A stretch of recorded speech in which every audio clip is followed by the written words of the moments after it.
بسم اللہ الرحمن الرحیم۔ یہ ساتھی نے سوال کیے ہیں کہ بچہ پیدا ہونے کے بعد کب تک غسل کر کے نماز پڑھ سکتی ہیں یا پاک ہو سکتی ہیں، جبکہ ہمارے علاقوں میں جو ہے 40 دن تک نمازیں نہیں پڑھی جاتی اور عورت جو ہے وہ ناپاک شمار ہوتی ہے۔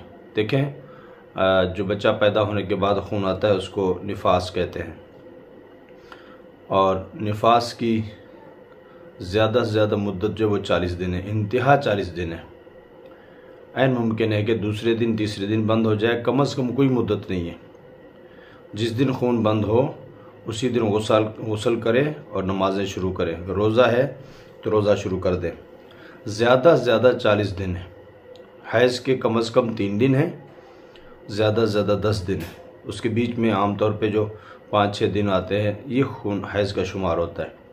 پھر 10 دن سے اوپر چلا جائے یا 3 دن سے کم ہو، اور پھر اسی طرح نفاس یعنی جو بچہ پیدا ہونے کے بعد کا خون ہے، وہ اگر 40 دن سے آگے خون جا رہا ہے، 41، 42، 45 آگے جا رہا ہے، تو پھر وہ غسل کرے اور وہ استحاضہ شمار ہوتا ہے، بیماری کا خون۔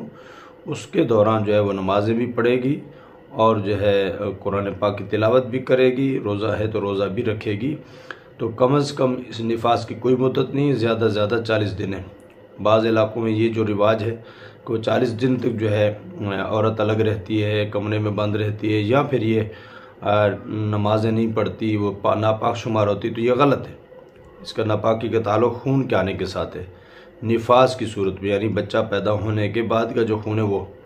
اس لیے جو ہے اس کو خود بھی سمجھیں اور آگے دوسرے لوگوں تک پہنچائیں، تاکہ سب مسئلہ سمجھیں اور لوگوں کی نمازیں ضائع نہ ہوں۔ واللہ اعلم بالصواب۔